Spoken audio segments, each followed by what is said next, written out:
그때 창기 두 여자가 왕에게 와서 그 앞에 서며 한 여자는 말하되 내 주여 나와 이 여자가 한 집에서 사는데 내가 그와 함께 집에 있으며 해산하였더니 내가 해산한 지 사흘 만에 이 여자도 해산하고 우리가 함께 있었고 우리 둘 외에는 집에 다른 사람이 없었나이다. 그런데 밤에 저 여자가 그의 아들 위에 누움으로 그의 아들이 죽으니 그가 밤중에 일어나서 이 여종 내가 잠든 사이에 내 아들을 내 곁에서 가져다가 자기의 품에 누이고 자기의 죽은 아들을 내 품에 뉘었나이다. 아침에 내가 내 아들을 젖먹이려고 일어나 본즉 죽었기로 내가 아침에 자세히 보니 내가 낳은 아들이 아니더이다 하매 다른 여자는 이르되 아니라 산 것은 내 아들이요 죽은 것은 내 아들이라 하고 이 여자는 이르되 아니라 죽은 것이 내 아들이요 산 것이 내 아들이라 하며 왕 앞에서 그와 같이 쟁론하는지라. 왕이 이르되 이 여자는 말하기를 산 것은 내 아들이요 죽은 것은 내 아들이라 하고 저 여자는 말하기를 아니라 죽은 것이 내 아들이요 산 것이 내 아들이라 한도다 하고 또 이르되 칼을 내게로 가져오라 하니 칼을 왕 앞으로 가져온지라.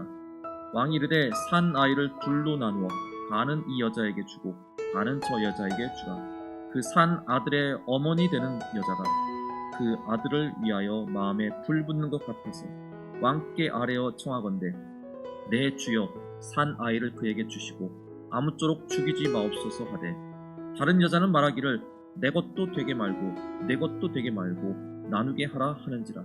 왕이 대답하여 이르되 산 아이를 저 여자에게 주고 결코 죽이지 말라. 저가 그의 어머니이니라 하매 온 이스라엘이 왕이 심리하여 판결함을 듣고 왕을 두려워하였으니 이는 하나님의 지혜가 그의 속에 있어 판결함을 봄이더라. 아멘. 우리 서로 교제하는 시간 갖겠습니다. 사랑하고 축복합니다. 은혜 많이 받읍시다.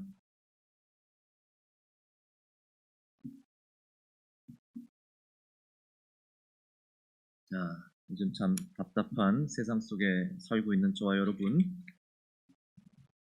얼마나 답답하십니까? 집에만 있어야 되고 또 교회 오고 싶은데 교회 오지도 못하고 성도님들이 많이 교회 오는 게 그나마 참 유일한 낙이었는데 교회를 못 오니까 너무 답답하다 그런 말씀을 많이 주시더라고요.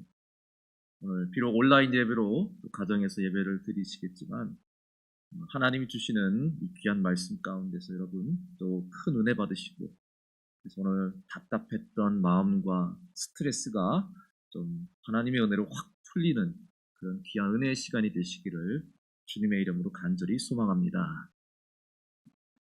여러분 답답한 일들이 참 많이 일어나고 있어요. 오늘은 지혜로운 판단이라는 제목으로 우리가 말씀을 나눌 텐데요. 세상에서 제일 똑똑한 사람이 누굽니까? 아마도 재판관이 아닐까 생각이 들어요. 네. 정말 똑똑해야 지혜로워야 재판관이 될 수 있겠죠. 남의 생명을 좌지우지할 수 있는 그런 어떤 권한을 가졌기 때문에 그냥 섣불리 함부로 그렇게 판결을 내리면 안 되는 겁니다. 굉장히 심사숙고해야 되고 굉장히 많은 방대한 지식과 또 법률을 깨고 있어야 되고 진짜 재판관이 되려면 굉장히 엘리트 중에 초엘리트예요. 재판관이 될 수 있을 거예요. 근데 요즘에 우리가 이렇게 뉴스로 듣는 재판 결과들을 보면 좀 뭔가 답답하고 막 시원치 않은 막 그런 거를 많이 느끼잖아요. 그렇지 않습니까? 좀 강력 범죄자들한테는 좀 더 강한 처벌이 막 좀 내려져야 되는데 보면은 그냥 상대적으로 이렇게 뭔가 관대한 처벌, 약한 처벌이 자꾸 그렇게 판결이 나는 걸 보면서 정말 이래도 되는 건가? 너무 현실과는 거리가 먼 것 같다. 막 이런 지적들을 또 많이 하고 계시는 것 같아요. 최근에 일어났던 음주, 운전, 사망 사고 이런 것들 너무나 끔찍한 일이 아닙니까? 만약에 내 가족이 정말 억울하게 음주운전자한테 치여서 죽었다 할 때, 근데 재판에서 그 음주운전으로 죽인 사람은 고작 2년, 3년밖에 형을 못 받는다면 아마 솔직히 굉장히 억울할 것 같아요. 어떻게 이럴 수가 있을까? 근데 그런 재판 결과가 종종 빈번하게 일어나고 있습니다. 또 우리를 경악하게 하는 아동 학대 그런 사건들도 정말 제대로 처벌을 받고 있는지, 또 성폭행, 또 성추행 이런 사건들도 글쎄요, 우리가 생각하는 것보다는 그렇게 처벌이 강하거나 수위가 높지 않은 것 같아서 좀 답답한 마음을 금할 수가 없는 것 같습니다. 사기꾼들한테 또 왜 이렇게 처벌이 또 관대한지. 오늘 어제 밤에도 한 기사를 읽었는데, 어떤 사람이 사업을 하다가 좀 힘들어서 지인의 100억을 빌렸대요. 도대체 100억이나 갖고 있는 사람이 누군지 모르겠지만 100억을 빌려서 했는데 갚아준다 해놓고 갚질 않았다는 거예요. 그래서 고소를 했는데 재판에서 보니까 7년을 받았더라고요. 100억 횡령하고 7년 받았어요. 어떻게 생각하는지 모르겠어요. 저는 100억이면은 이거는 와, 뭐 1억도 아니고 10억도 아니고 100억인데 뭐 좀 가볍다라는 그런 생각이 들더라고요. 남의 돈, 또 회사 돈, 공금 이런 것들을 막 몇억, 몇십억을 막 사기를 쳐고 해먹어도 뭐 몇 년, 2년, 3년, 뭐 5년 이렇게밖에 판결이 나질 않습니다. 금전적인 그 피해를 입은 사람들은 얼마나 괴로울까, 얼마나 답답할까 그런 생각을 해봐요. 2008년에 그 초등학생 성폭행으로 전 국민을 아주 경악하게 했던 사건이 있었죠. 한 흉악범이 있는데 그때 검사가 원래 무기징역을 구형을 했지만 재판에서는 그가 범죄할 때 술에 취해 있었다는, 심신미약이었다는 근거로 12년을 구형했습니다. 12년을 선고했어요. 12년. 무기징역에서 12년으로. 그리고 올해 12월이면 이제 그 형을 다 마치고 출소하게 됩니다. 그리고 듣자 하니까 소문이 원래 살던 그 범행을 저질렀던 그 도시로 다시 돌아가서 거기서 거주할 거라는 그런 얘기가 많이 돌고 있더라고요. 피해자 가족도 아직 그 같은 도시에서 살고 있다고 들었는데 그 범죄자가 다시 출소해서 비슷한 동네에 살게 된다면 얼마나 불안할까 그런 생각을 해봅니다.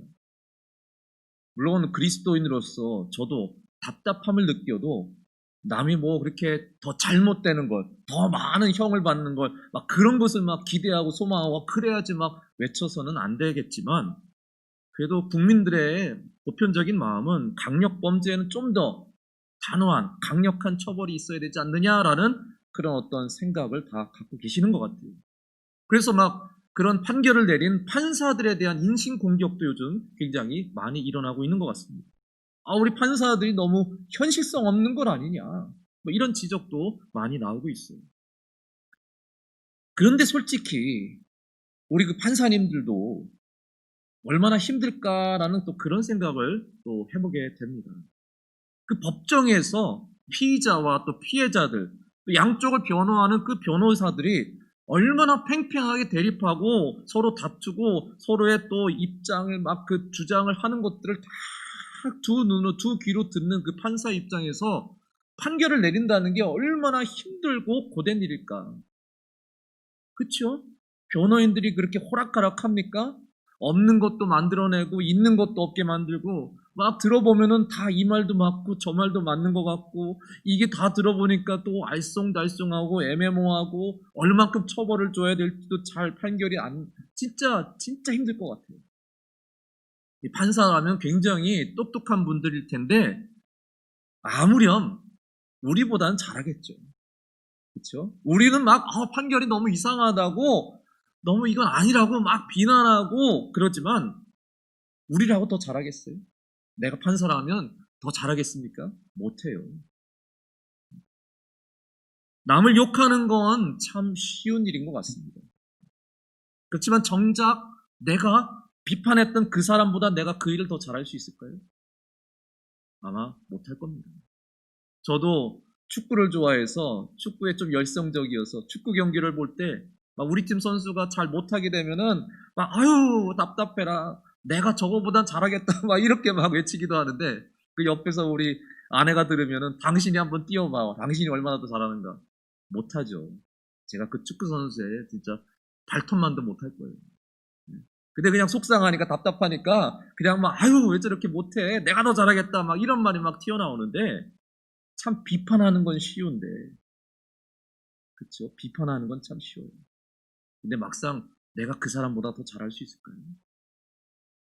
그 비판받는 그 사람은 또 얼마나 기분이 안 좋겠어요. 우리가 너무 남을 비판하고 또 업신여기는 게 우리가 너무 일상이 돼버리고 익숙해져 버린 것 같습니다. 그게 다 상대를 비난하고 비판하여서도 나 자신을 더 빛내고 더 드높이려고 하는 그런 어떤 기본적인 우리의 본능과 욕구가 우리에게 다 있는 것 같아요. 내가 더 빛나 보이려고, 내가 더 높아 보이려고 하는 그런 어떤 마음들. 하지만 성경에서는 그런 우리의 욕구, 그런 마음들을 눌러라, 잠재워라 이렇게 우리에게 말씀하고 있습니다. 빌립보서 2장 3절 말씀은 저는 항상 기억하고 있는데 어떤 말씀입니까? 오직 겸손한 마음으로 각각 자기보다 남을 낮게 여기고, 이게 그냥 쉽게 넘어가는 그런 말씀일 것 같은데 잘 새겨들어야 되는 말씀입니다. 항상 상대방을 나보다 더 나은 사람으로 여기라고. 상대방을 깔보지 말고 상대방을 업신여기지 말고 저 사람이 나보다 더 나은 사람이다. 저 사람이 나보다 더 훌륭한 사람이야. 저 사람이 나보다 더 유능한 사람이야. 나보다 더 잘하는 사람이야. 그렇게 우리가 인식하고 상대방을 인정해줘야 된다는 거예요. 그게 겸손이라는 거죠. 내가 더 잘할 수 있어. 아니 비켜봐. 아니 왜 이렇게 일을 못해. 그러지 말고 저 사람도 잘할 수 있어. 아니 나보다 더 잘할 수 있어. 나보다 잘하니까 그 위치에 있고 그걸 지금 하고 있는 거예요. 각자의 분야에서 열심히 일하시는 우리 분들, 우리가 함부로 비판해서는 안 될 것입니다. 남의 일이 쉬워 보이지만 아이 그 정도 나도 할 수 있어야 그렇게 못해. 하지만 결코 쉬운 일은 하나도 없을 것입니다.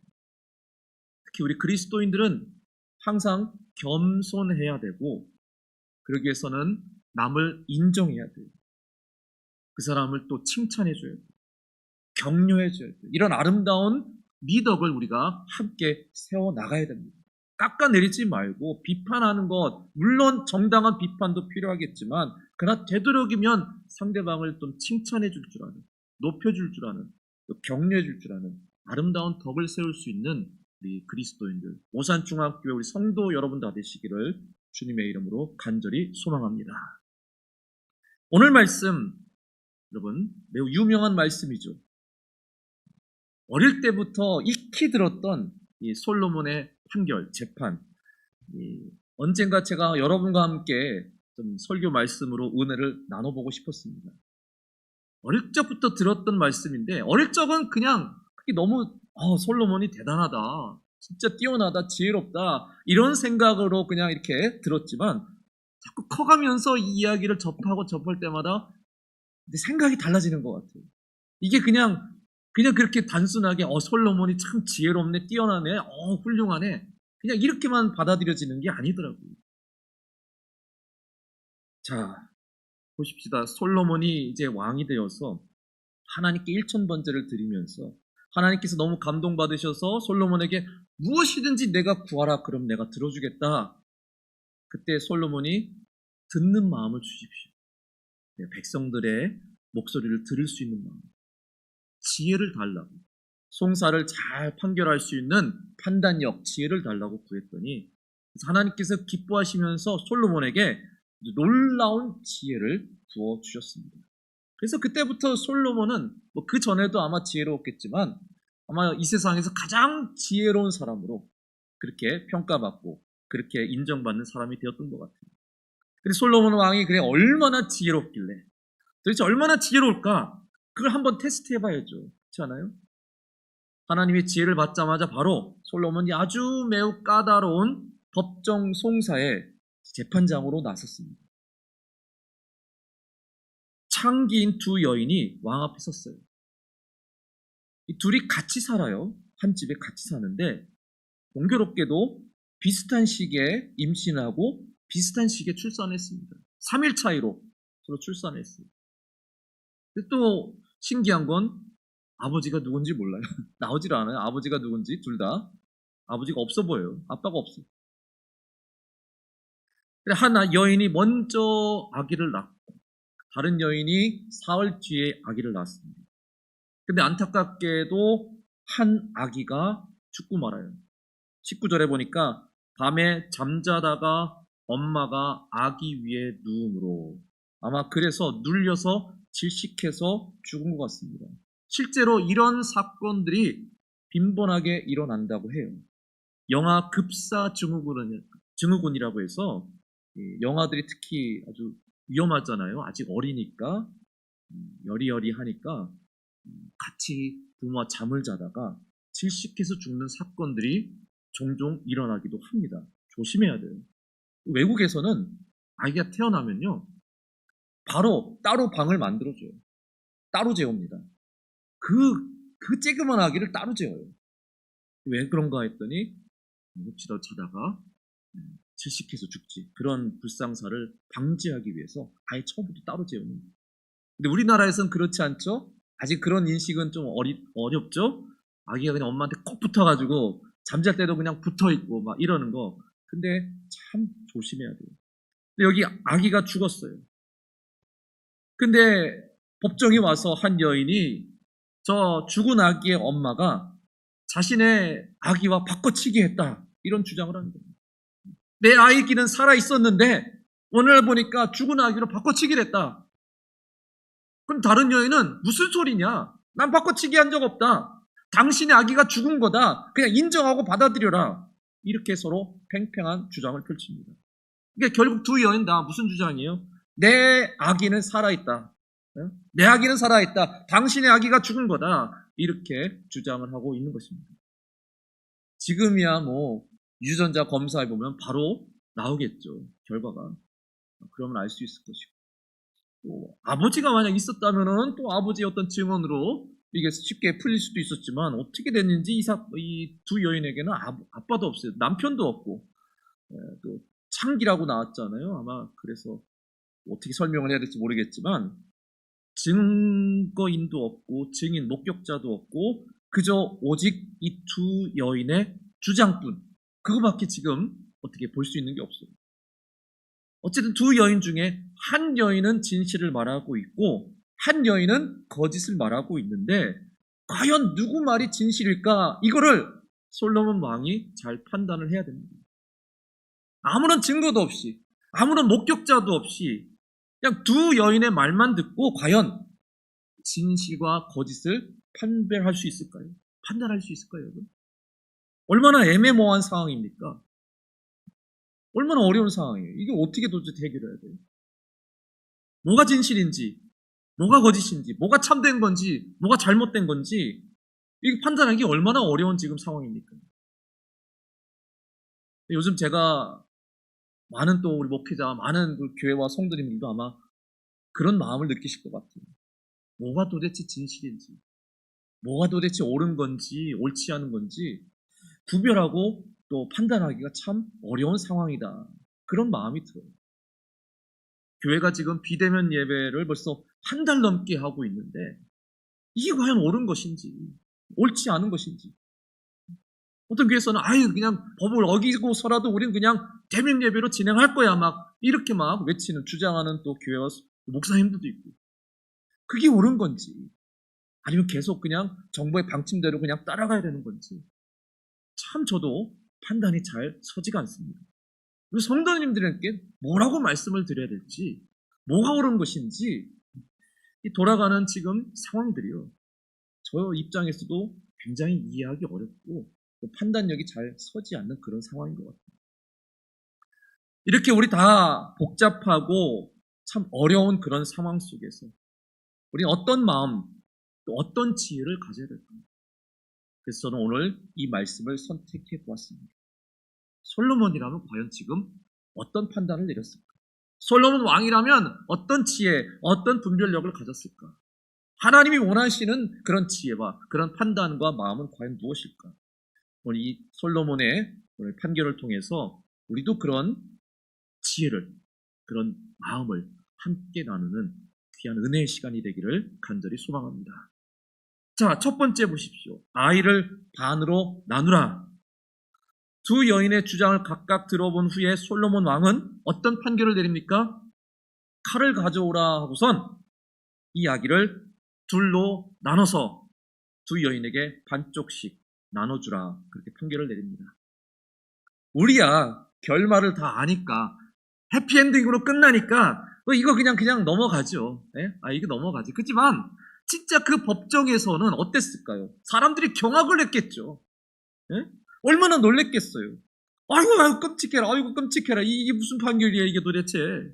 아니 어떻게 살아있는 아기를 칼로 반을 쪼갠단 말입니까? 이게 말이 되는 겁니까? 그리고 그 잘린 두 몸을 그 누군지 아무튼 엄마 있을 거 아니에요. 엄마한테 나눠주라고요? 세상에나, 이거 생각만 해도 너무 끔찍한 일이고, 아니 그렇게 지혜롭다고는 솔로몬 왕이 어떻게 이렇게 잔인한, 이렇게 매정한 판결을 내릴 수 있을까? 그 법정에서는 얼마나 깜짝 놀랐겠어요.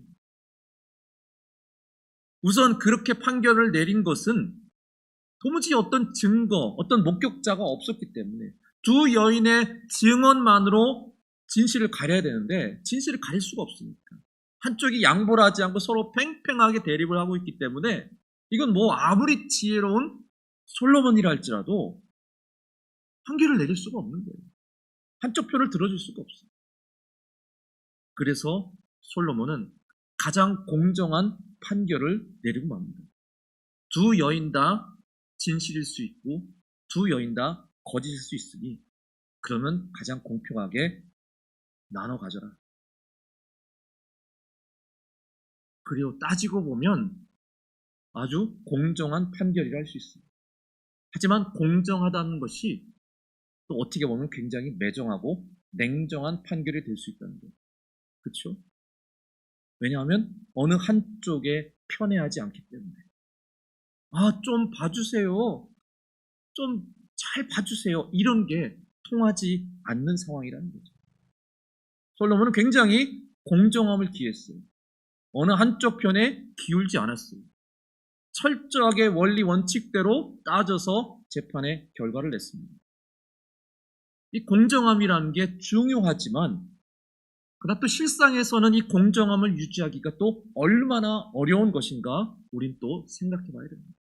그렇죠? 이런 판결을 내리는 사람, 이런 정책을 실행하는 사람들 입장에선 공정함을 추구한다는 게 얼마나 어려운 것인가.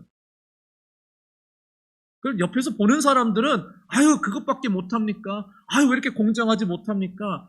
좀 잘할 수 있지 않아요? 이렇게 막 비난하고 손가락질할 수 있지만 실상 그거를 담당하는 사람 입장에서는 정말 최대한 공정하게 한다는 것이 얼마나 어려운 것인가. 그리고 우리 사회가, 우리 이 세상이 사실 많은 또 어떤 혜택과 또 편의 또 이런 것들을 얼마나 우리가 서로 누리고 서로 주고 살고 있는지, 서로 끼리끼리 어떤 그런 것들로 인해서 정말 참된 공정함을 우리가 실행한다는 것이 굉장히 어려운 세상이죠. 같은 편이니까 좀 봐달라고, 또 같은 좀 아는 사람이니까 좀 잘 봐주시오. 이런 것들 청탁, 이런 것들이 얼마나 우리에게 만연하고 있습니까? 솔직히 솔로몬 왕이 두 여인의 진실을 듣고 그래도 어느 정도 감이 오지 않았겠어요? 솔로몬 왕 정도라면 그 진술만 들어봐도 이 여인이 진짜 어머니구나라는 것 충분히 마음으로 감으로 잡았을 겁니다. 눈빛만 봐도 알 텐데, 말투 또 어떤 행동, 손짓만 봐도 저 여인이 진짜 어머니구나라는 게 벌써 딱 드러나 보일 텐데, 근데 그런 주관적인 사유를 솔로몬은 다 내려놓고 오직 객관적인 증거만으로 판결을 내렸습니다. 자기가 볼 땐 이 여인이 더 마음에 든다고 해서, 이 여인에게 더 마음이 간다고 해서 그 여인 편을 들어주지 않았습니다.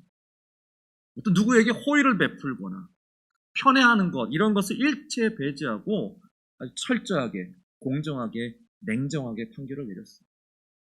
그리고 그것이 잘못되었다라고, 비록 끔찍한 판결이었지만 잘못되었다고 감히 누가 함부로 비난할 수 있겠습니까?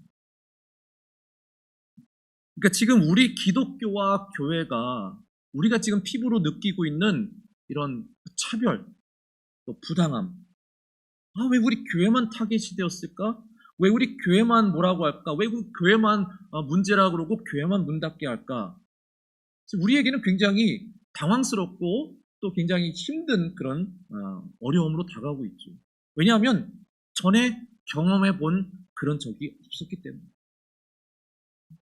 지금까지 우리 한국 교회와 우리 기독교가 그래도 남들보다 많은 호의와 혜택을 누리고 살았었다는 거예요. 그동안 그래도 교회라면은, 기독교 교회라면은 나름 세상에서 좋은 이미지로 비춰졌었죠. 저 교회 다니는 사람들은 그래도 괜찮은 사람들이야. 좋은 일 하는 사람들이야. 믿을 만한 사람들이야. 교회 가면은 그래도 뭐 좋은 일이 있을 거야. 뭐 이렇게 긍정적으로 보통 받아들여지고 여겨지지 않습니까? 우리나라 정부도 그동안 우리 기독교와 교회에 매우 호의적이었던 것도 사실이고요. 우리 한국 기독교가 우리 국가 발전에 얼마나 큰 기여를 했습니까? 그런 것들을 인정하고 나름 교회에 대해서 여러 법적으로 또 이런 테두리 안에서 교회를 존중하고 또 혜택도 많이 주었던 것 같아요.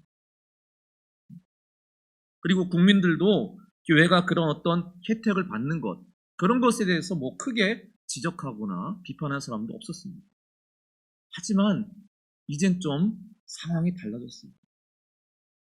이제 세상 사람들이 왜 교회만 그런 혜택을 누리냐, 왜 정부가 교회 눈치만 보고 있느냐, 그런 지적들, 그런 목소들이 점점 커지기 시작했습니다. 그동안 정부며 또 사회가 우리 한국 기독교와 교회에 대해서 매우 호의적이었던 그런 분위기가 이제 점점점 냉철해지는, 관대했던 그런 분위기가 점점 이젠 냉철해지는 분위기로 바뀌어가고 있는 것이에요. 종교세가 시작됐죠. 그동안 세금 이런 것에서도 교회가 많은 혜택을 누렸었는데 이제 그런 거 안 돼. 뭐 이런 거 시작해서 이번에 코로나 바이러스 때 드디어 이제 큰 일이 터졌잖아요. 교회라고 해서 더 이상 봐주지 않는다. 교회라고 해서 예외가 아니다. 교회도 다른 곳과 똑같이 방역을 잘 지켜야 되고, 아무리 예배가 중요하다 하더라도 방역을 제대로 지키지 않는다면, 그래서 사회에 위협이 된다면 교회도 문을 닫아야 됩니다. 점점 더 교회에 대한 인식, 교회에 대해서 더 까다로워지고 냉정해졌어요. 이 사회가. 이제 세상이 우리 기독교와 교회에 마냥 호의적이지 않다라는 것이죠. 전에는 교회가 무슨 행사하겠다라면 다들 그래도 뭐 교회에서 하면은 좋지요. 지금도 어떤 교회들 연합해서 뭐 큰 행사라면은 뭐 정치인들 뭐 그 지방의 뭐 유명 사람들이 다 나가서 인사하고 막 그럽니다. 교회 잘 보이기 위해서. 하지만 이제 점점 그런 우리 누렸던 혜택과 호의들이 점점 사라지게 될 거라는 거예요. 그런 변화에 있어서 우리가 불편함을 느끼겠지만, 이거 왜 이러지? 너무 불편한데? 너무 억울한데?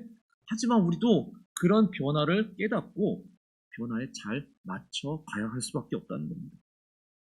사실 이 두 여인이 같이 살고 있었잖아요. 한 집에 같이 살고 있었어요. 그렇다면 이 두 여인은 거의 가족 같은 굉장히 가까운 사이였을 텐데, 그러면 이 문제에 대해서도 서로 그냥 무조건 싸우지 말고 한쪽이 물러나고 양보하면 쉽게 풀릴 일이었을 텐데, 서로 양쪽이, 물론 한쪽이 끝까지 우긴 거겠죠. 한쪽은 진실만 말한 거겠지만 어쨌든 서로 양보하지 않고 끝까지 우기는 바람에 결국 재판까지 가게 되고 말았어요. 우리 교회도 그렇게 좋았던 이미지가 이렇게 많이 무너진 것은 내부적인 어떤 갈등과 다툼, 이런 것들이 큰 요인이 아니었을까 또 저는 생각해 봅니다.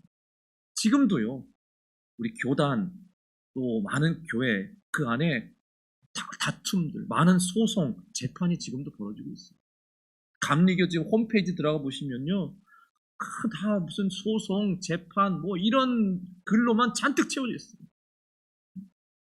교회가 교회들끼리 이렇게 싸우고, 교인과 교인들이 그렇게 서로 송사를 벌이고, 그게 뭐 그렇게 대단히 중요한 것도 아닌데, 그런 작은 이권 다툼 때문에 이거를 세상 법정까지 끌고 가는 그런 모습들, 거기서도 끝까지 한쪽이 양보하지 않고 서로 대립하고 물러나지 않는 그런 모습, 자기들만 옳다라고 주장하는 그 모습을 세상 사람들이 보면서 얼마나 기가 막히게 볼까요?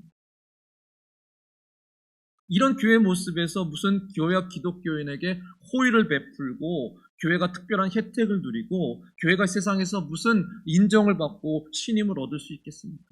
그저 우리가 조금씩만 서로 양보하면 될 텐데 말이죠.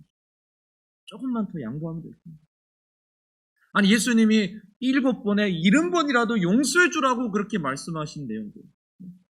상대방의 허물도 다 덮어주라는 그런 은혜의 말씀들. 왜 우리가 잘 알면서도 그가 우리가 실천하지 못하고 있을까? 저도 요즘 여러 뉴스들을 볼 때, 저 사람은 왜 저럴까? 누구를 비난하는 그런 마음, 그런 목소리를 저도 내었던 것 같습니다. 하지만 내가 무슨 자격이 있었어? 나도 도대체 무슨 자격이 있어서 남을 그렇게 함부로 비판할 수 있는 것일까? 돌아보면은 주님께서 또 그런 마음을 우리에게 주십니다. 우리는 서로 싸우는 것 결국 다 서로 양쪽이 피해만 있게 됩니다. 싸우면 결국 서로 망하게 되는 것뿐입니다. 이렇게 비대면 예배가 계속 되고 있지만 그래서 여러분도 답답하시고 또 목회자인 저도 매우 답답한 상황이지만 언제까지 이게 이래야 되는지 다음 주일이면 좀 그래도 완화되고 좀 더 많은 성도님들이 와서 함께 예배드렸으면 참 좋겠는데 알 수가 없기 때문에 굉장히 답답하고 속상하고 원망스럽기도 합니다. 그렇다고 해서 법을 어기면서까지 그냥 무조건 대면 예배 강행하자. 이것도 결코 옳은 것은 아닙니다. 그렇게 우리 주장만 펼칠 때 교회에 대한 이미지가 점점 더 나빠지고 말 것입니다. 그렇게 되면 앞으로 우리 교회와 기독교가 더 큰 차별을 당하게 될지도 모릅니다. 지금 우리는 조금만 더 참고 인내해봐야 됩니다. 좋은 교회 이미지를 회복하려면 우리도 법을 잘 따르고 준수하는 모습을 보여야 됩니다. 우리가 회복하는 게 아닙니다. 하나님이 회복하실 겁니다. 하나님께 맡기고 우리는 인내하면서 믿음을 잘 지키며 나가야 될 것입니다. 여러분, 하나님은 우리에게 얼마나 큰 은혜와 또 호의를 베풀어 주셨는지 아십니까? 원래 하나님은 이 세상에서 가장 공정하신 분입니다. 이 솔로몬과 같이 가장 공정하셔서 누구에게 함부로 호의를 베푸시거나 혜택을 주시거나 하면은 안 되시는 분입니다. 냉정하셔야 되고 철저하셔야 되고 공정함을 갖춰서 판결하셔야 되는 분이십니다. 그런데 우리를 너무나 사랑하신 나머지 우리에게 너무 큰 호의를 베풀어 주셨습니다. 시편 103편에서 그걸 이렇게 말씀하고 있습니다. 여호와는 긍휼이 많으시고 은혜로우시며 노하기를 더디하시고 인자하심이 풍부하시도다. 자주 경책하지 아니하시며 노를 영원히 품지 아니하시리로다. 우리의 죄를 따라 우리를 처벌하지 아니하시며 우리의 죄악을 따라 우리에게 그래도 갚지는 아니하셨느니 아버지가 자식을 긍휼히 여김같이 여호와께서는 자기를 경외하는 자를 긍휼히 여기시나니 이는 그가 우리의 체질을 아시며 우리가 단지 먼지뿐임을 기억하심이로다. 아멘. 우리가 얼마나 큰 호의와 혜택을 누리고 있는지, 우리가 끔찍한 죄인임에도 그 죄에 따라 처벌하지 않으시고 우리를 사랑하고 용서하고 구원하시고 은혜를 베풀어 주고 계십니다. 아버지가 자식을 여김같이 우리를 대하고 계신다. 저도 부모로서 우리 자녀들이 잘못하는 것을 다 하나하나 처벌해야겠지만 또 그렇게 할 수 없는 게 또 부모이기 때문에 자녀를 사랑하기 때문에 긍휼히 여기고 용서하고 자녀들이 엄청난 죄를 짓는다는 건 아니지만 어쨌든 다 부모의 마음은 그렇잖아요. 공의로운 하나님이 원래 이러시면 안 되는 건데 근데 하나님 우리를 너무 사랑하셔서 이런 호의와 이런 은혜를 우리에게 지금도 베풀어 주고 계십니다. 우리는 죄인이지만 그 은혜를 입어서 자격 없지만 그래도 하나님의 자녀로 살고 있는 것입니다. 우리가 무슨 예수님의 말씀 명령을 우리가 얼마나 따라 잘 지킨다고요. 우리는 그리스도인이라 불릴 자격도 없는 자들이지만 그 주님은 그래도 우리를 긍휼히 여기시고 여전히 우리를 제자 삼아주시고 자기를 따르라, 또 우리를 친구로 삼아주셨습니다. 하나님의 이러한 긍휼하심, 또 호의와 편애를 받아 누리고 있는 저와 여러분, 우리가 얼마나 복된 사람들입니까? 하지만 세상은 또 그렇게 우리에게 호의적이지 못합니다. 그래도 괜찮아요.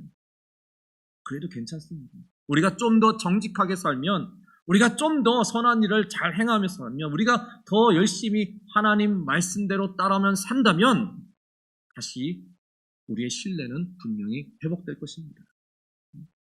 그렇게 회복될 수 있도록 주님께서 우리 한국교회를, 여러분을 항상 도와주시길, 성령께서 우리 항상 진리로 이끌어 주시기를 주님의 이름으로 간절히 소망합니다. 두 번째, 아이를 그에게 주소서. 이 솔로몬의 끔찍한 판결을 듣고 두 여인의 반응이 매우 대조적입니다.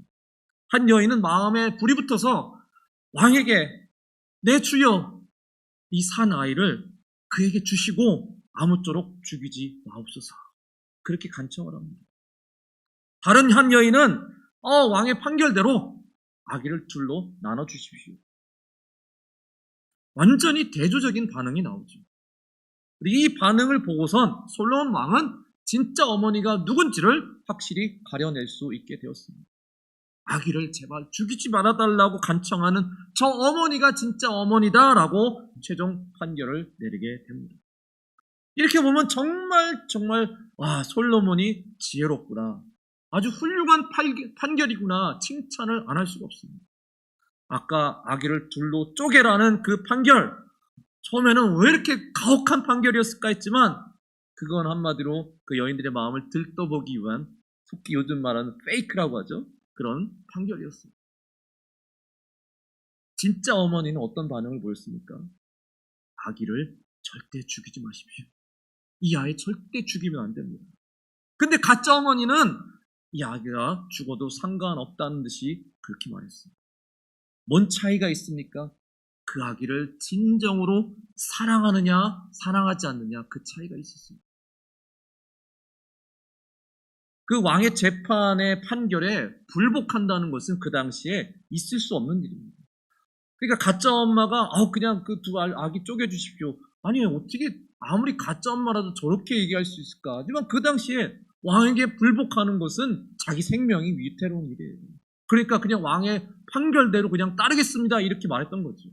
하지만 거기에는 사랑이 없었던 거예요. 그 아기에 대한 진정한 사랑. 이 어머니, 진짜 어머니는 자기의 목숨을 무릅쓰고라도 내 아기를 살려야겠다는 진정한 모성애를 발휘했습니다. 그리고 그 생명을 살리기 어떻게 합니까? 그 아기를 저 여인에게 양보하고 말았습니다. 죽이지 말고 저 여인에게 그냥 주십시오. 그 말은 뭡니까? 자신이 거짓말쟁이라고 시인하는 꼴이 되고 말입니다. 그렇죠? 물론 아니죠. 물론 아니잖아요. 이 여인이 진짜 어머니죠. 하지만 그 아기의 목숨을 살리기 위해서 어떻게 합니까? 다 내 탓입니다, 이렇게 고백하고 있어요. 이게 다 내 탓입니다. 내가 잘못했습니다. 속으로는 억울하고 분해도 이 아기가 진짜 내 아기인데 저 여인은 왜 이렇게 그냥 가짜이고 거짓말장이고 왜 저럴까 싶은데, 그래도 아기를 살리기 위해선, 이 문제를 해결하기 위해선 결국 내 탓입니다 라고 그렇게 다 떠안고 고백을 하고 있어요. 자기 탓이 아니지만, 자기가 잘못한 건 아니지만 그래도 문제를 해결하기 위해서 내 탓입니다라고 고백하고 있는 거예요. 이렇게 해결될 수 없는 분쟁을 해결할 수 있는 방법은 오직 한쪽이 양보하는 것뿐입니다. 포기하는 것뿐입니다. 내 탓입니다 라고 말하는 사람이 오히려 진정한 승자가 되는 거예요. 지금 우리도 그렇지 않습니까? 교회가 타겟이 되고 욕을 먹고 차별을 당하고 있는데, 그걸 우리가 남의 탓으로 돌리지 말고 지금 우리는 다 내 탓입니다 라고 고백할 수 있어야 되는 거예요. 누구 탓이겠어요? 누가 교회를 막 흠해하려고 뭐 음모를 꾸미니까 막 교회만 막 선별적으로 골라서 막 교회만 차별하고 막 그런 일이 정말 일어나고 있는 겁니까? 그럴 수도 있을지 몰라요. 하지만 그렇다고 해서 우리가 지금 우리의 주장만 펼치고 우리의 어떤 권리만 주장하고 그래야 되는 게 아니고 지금 이 여인처럼 이 문제를 해결하기 위해선 내 탓입니다라고 우리도 고백할 수 있습니다. 예수님도 십자가에 달리셨을 때 아무 죄도 없으신데 억울하게 십자가에 달리셨을 때 누구를 원망하셨어요? 누굴 탓하셨습니까? 자기 손과 발에 못을 박는 로마 병사들을 보고 너희들 탓이야. 너희들 때문에 그래. 그러지 않으셨습니다. 예수님은 아버지 저들을 다 사하여 주옵소서. 자기들이 하는 일을 알지 못함입니다. 저들의 잘못이 아니라는 거예요. 저들의 문제가 아니라는 거예요. 못을 받고 있는 로마 군인을 탓하지 않습니다. 침을 뱉고 있고 돌을 던지는 군중들을 탓하지 않습니다. 그들의 잘못이 아닙니다. 그럼 누구 잘못이요? 다 내 탓입니다. 그렇게 말씀하고 있습니다. 아무 잘못도 없으신데도 십자가에서도 여전히 이게 다 내 탓입니다. 세상 모든 사람들의 죄를 다 끌어안고 내 탓이라고 그렇게 고백을 하고 계시는 거죠. 잠언 10장 12절에 미움은 다툼을 일으켜도 사랑은 모든 허물을 가리우느니라. 여러분, 사랑은 남을 탓하지 않습니다. 사랑은요, 남을 원망하지 않습니다. 부부가 서로 진짜 막 사랑으로 막 충만하면 서로 탓하지 않아요. 사랑이 식으면 그때부터 서로 탓하기 시작하죠. 그때부터 서로 원망하기 시작하죠. 당신 때문에야 그런 말이 나오기 시작하면 진짜 서로 조심해야 돼요. 사랑은 서로의 허물을 가리웁니다. 사랑은 다 내 탓입니다 라고 고백할 용기가 있는 것입니다. 어떻게 다 내 탓이라고 할 수 있습니까? 이건 너무 억울한 거 아니에요? 근데 예수님도 분명히 우리에게 그렇게 가르치셨어요. 누가복음 17장 33절에 무릇 자기 목숨을 보존하고자 하는 자는 잃을 것이요 잃는 자는 살리리라. 자기를 잃어야만 오히려 인정받고 구원을 받게 된다라고 주님이 말씀하셨습니다. 나의 권리를 포기해야 합니다. 내가 옳은데 우리는 억울한데 이런 목소리를 우리가 죽여야 합니다. 그래야 오히려 하나님께 인정받게 될 것이라 이렇게 말씀하고 있죠. 지금 우리의 모습, 특히 이 기독교와 우리 교회의 모습 너무 지금 양보를 안 하는 것 같아요. 너무 그냥 서로 자기가 옳다고만 주장을 해요. 교회는 무조건 옳다. 물론 진리가 옳지만 진리는 또 양보도 할 수 있는 겁니다. 한 발짝 물러날 수도 있는 거예요. 무조건 옳고 무조건 앞에 서야 되고 그게 오히려 잘못된 겁니다. 우리도 다 사람이고 우리도 변질될 수 있고 우리도 잘못할 수 있고 우리만 옳다라는 그런 강경한 생각과 자세는 버려야만 우리가 진정 이 교회가 세상의 빛과 소금으로 녹아져서 들어갈 수 있는 것입니다. 자, 사랑하는 성도 여러분, 오늘 좀 길었죠? 오늘 솔로몬의 지혜로운 재판을 우리가 함께 나눴습니다. 내용을 깊이 들어가 보면 이게 매우 아주 심오한 심각한 사회적인 메시지도 담고 있다는 것을 우리가 보게 됩니다. 세상에 쉬운 것 하나도 없습니다. 남의 일이 참 쉬워 보이지만 결코 쉬운 일 하나도 없습니다. 다 그 사람이 할 만하니까 그 사람이 거기서 하고 있는 것입니다. 솔로몬도 이 까다로운 재판에 얼마나 심사숙고하고 얼마나 고심했겠습니까? 이걸 어떻게 해결하지? 이걸 도대체 어떻게 해결하지? 속으로 막 하나님께 막 부르짖었을 겁니다. 하나님 제발 내게 지혜를 주십시오. 내게 어떤 특별한 지혜를 주십시오. 이걸 어떻게 해결합니까? 남을 함부로 우리가 폄하해서는 안 되고 내가 그보다 더 잘할 수 있을까? 그건 나의 오만이고 나의 편견일 뿐입니다. 이런 팽팽한 주장에서 솔로몬은 결국 악의를 둘로 나누라고 그렇게 판결했습니다. 참 냉정하지만 그러나 또한 공정한 판결이었습니다. 어느 한쪽 여인의 편을 들어주지 않았습니다. 지금 세상 참 만만치 않은 세상입니다. 사람들이 매우 까다롭습니다. 교회를 보는 시각, 시선도 옛날 같지가 않습니다.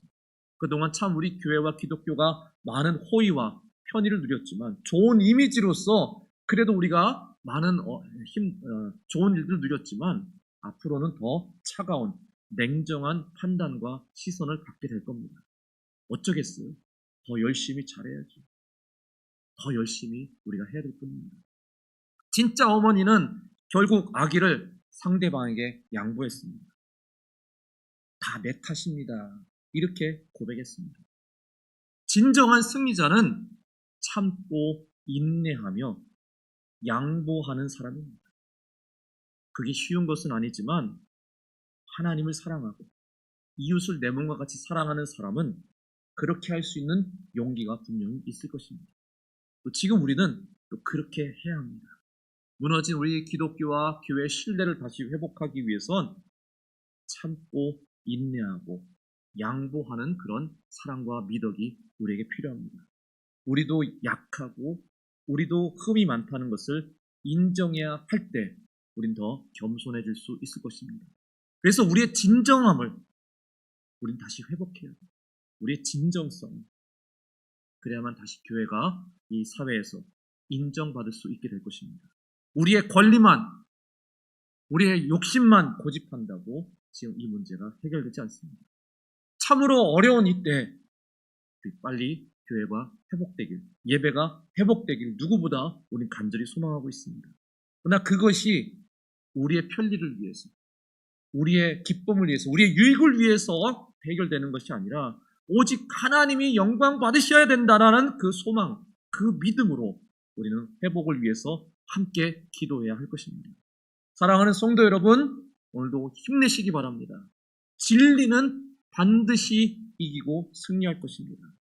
하나님의 진리의 말씀 가운데 항상 서셔서 이 세상 모든 어려움도 반드시 믿음으로, 진리로, 사랑으로 극복하고 승리하는 우리 오산중앙 모든 성도 여러분 다 되시기를 주님의 이름으로 간절히 축원합니다.